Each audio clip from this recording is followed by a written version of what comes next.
السلام علیکم ورحمۃ اللہ وبرکاتہ۔ سورۃ آل عمران آیت نمبر 103۔ اعوذ باللہ السمیع العلیم من الشیطان الرجیم من حمزہ ونفخہ ونفثہ واعتصموا بحبل اللہ جمیعا ولا تفرقوا، اور تم اللہ کی رسی کو مضبوطی سے تھام لو سب کے سب، اور فرقوں میں مت بٹو۔ اللہ کی رسی سے مراد، مفسرین نے اس کے بارے میں مختلف تعبیرات کی ہیں۔ پہلا، اللہ کی رسی سے مراد قرآن مجید۔ دوسرا قول یہ ہے کہ اللہ کی رسی سے مراد دین اسلام۔ تیسرا قول یہ ہے کہ اللہ کی رسی سے مراد جماعت، مسلمانوں کی جماعت۔ یہ جتنے بھی اقوال ہیں یا اس کے علاوہ بھی کچھ اقوال ہیں، سب کا خلاصہ ایک ہی ہے۔ سب اقوال ایک چیز پر جمع ہو جاتے ہیں۔ اللہ کی رسی سے مراد قرآن مجید بھی ہے، دین اسلام بھی ہے، نبی کریم صلی اللہ علیہ وسلم بھی ہیں، اور مسلمانوں کی جماعت بھی ہے۔ مسلمانوں کی جماعت سے مراد یہی جو مسلمانوں کی اجتماعیت ہوتی ہے، اور مسلمانوں کی اگر خلافت قائم ہو تو خلافت والی جماعت مراد ہے، بغاوت نہیں کرنی۔ تو اللہ کی رسی کو مضبوطی سے تھام لو، یعنی تم اللہ کی دی ہوئی تعلیمات کو مضبوطی سے تھام لو۔ اب اس سے یہ بات سمجھ آتی ہے کہ اللہ نے اپنی رسی تھامنے کا حکم دیا ہے۔ اللہ کی رسی یہ قرآن ہے، یہ دین اسلام ہے۔ علماء کی کہی ہوئی باتیں، فقہاء کے کہے ہوئے اقوال، مجتہدین کے اجتہادات یا مفتیوں کے فتوے، یہ اللہ کی رسی نہیں بن سکتے جب تک کتاب و سنت سے ان کو تقویت نہ مل جائے۔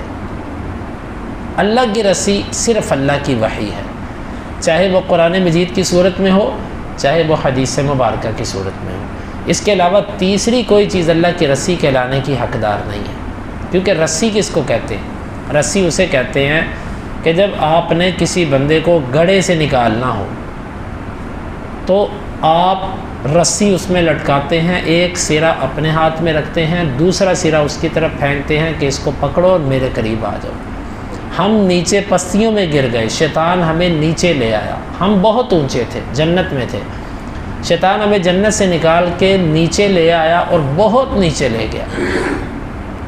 اللہ تعالیٰ نے ہمیں ان پستیوں سے نکالنے کے لیے رسی بھیجی۔ وہ رسی کیا ہے؟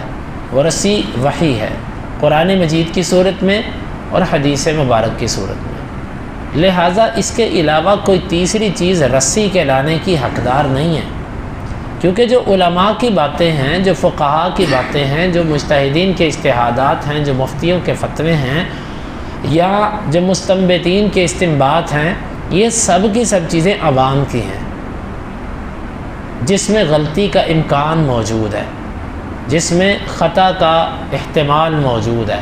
لیکن دو کتابیں ایسی ہیں، ایک قرآن ہے اور ایک حدیث ہے، کہ جس کے اندر غلطی کا احتمال تو دور کی بات، اس کے بارے میں جو یہ نظریہ رکھے وہ ایمان سے فارغ ہے کہ ان دونوں میں غلطی ہو سکتی ہے۔ لہٰذا اللہ کی رسی سے مراد قرآن مجید ہے۔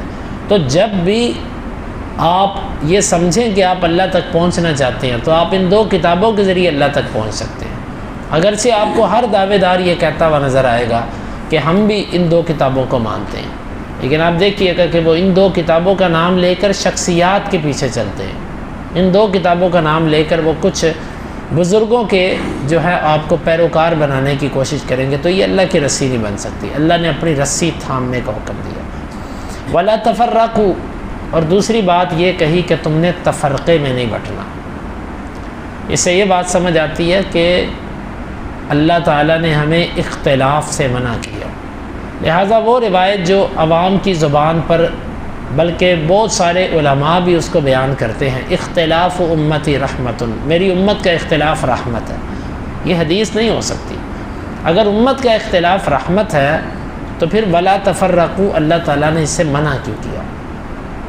کیونکہ اللہ کہہ رہا ہے رسی کو مضبوطی سے تھام لو، مسلمانوں کو حکم دیا جا رہا ہے، اختلاف نہ کرو، مسلمانوں کو حکم دیا جا رہا ہے۔ اگرچہ غیروں کو بھی اس میں شامل کیا جا سکتا ہے، لیکن اختلاف کرنا کسی بھی صورت کے اندر رحمت نہیں ہو سکتا، یہ روایت ثابت ہی نہیں ہے، بلکہ اس کے برعکس صحیح روایات ثابت ہیں۔ آپ نے اختلاف کو جو ہے وہ فرقہ قرار دیا، پھاڑ دینے والا قرار دیا، اور منع کیا کہ تم اختلاف میں مت پڑو، تمہاری ہوا اکھڑ جائے گی، تمہارے پاؤں پھسل جائیں گے، تم پھر جو ہے کسی بھی طرح دشمن کا مقابلہ نہیں کر سکو گے، اختلافی امت رحمت نہیں ہو سکتا۔ ولا تفرقوا، فرقوں میں نہیں بٹنا، فرقوں میں کوئی کیسے بٹتا ہے؟ جب کوئی بندہ اصول چھوڑ دیتا ہے تو وہ فرقہ بن جاتا ہے۔ اصول کیا ہے؟ اصول ہے قرآن اور حدیث کو اس طریقے سے سمجھنا جس طریقے سے صحابہ نے سمجھا، نبی کریم صلی اللہ علیہ وسلم نے بیان کیا، بس۔ کیوں اللہ نے قرآن میں فرمایا کہ فَإِنْ آمَنُوا بِمِثْلِ مَا آمَنْتُمْ بِهِ فَقَدِ اهْتَدَوْا، اگر وہ ویسا ایمان لے کر آئے جیسا تم ایمان لائے ہو تو پھر وہ ہدایت یافتہ۔ گویا کہ صحابہ کے ایمان کو اللہ تعالیٰ نے معیار اور کسوٹی قرار دیا۔ تو صحابہ کا ایمان قرآن پر کیسا تھا، حدیث پر کیسا تھا، اللہ پر کیسا تھا؟ دیکھیں ایمان 6 چیزوں کا نام ہے۔ ایمانیات کتنی چیزیں ہیں؟ 6 چیزیں۔ اللہ پر ایمان، اس کے رسولوں پر ایمان، اس کی کتابوں پر ایمان، اس کے فرشتوں پر ایمان، مرنے کے بعد اٹھائے جانے پر ایمان، اور تقدیر پر ایمان۔ ان 6 چیزوں کو صحابہ نے کیسے مانا؟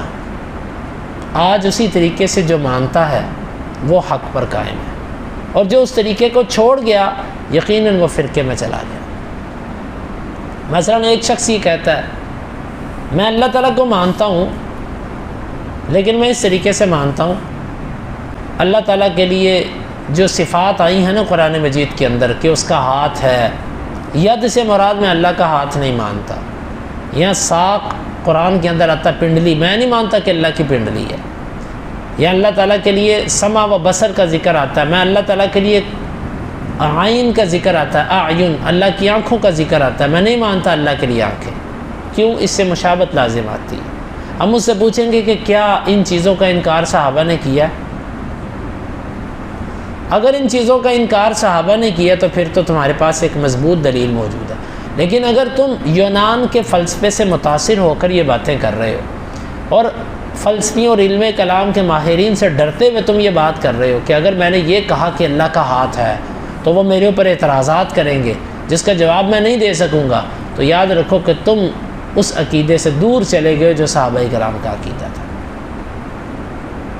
پھر اس کے علاوہ اللہ تعالیٰ نے اپنا شریک کسی کو نہیں بنایا، اس نے کسی کو اختیار نہیں دیے، لیکن کچھ لوگوں نے یہ عقیدہ بنا لیا کہ کچھ اختیارات اللہ کے ایسے ہیں جو عطائی ہیں، اللہ نے اپنے نبیوں کو، اپنے اولیاء کو کچھ اختیارات عطا کر رکھے ہیں۔ ہم پوچھیں گے کہ یہ عقیدہ قرآن و حدیث سے یا صحابہ سے ثابت ہے؟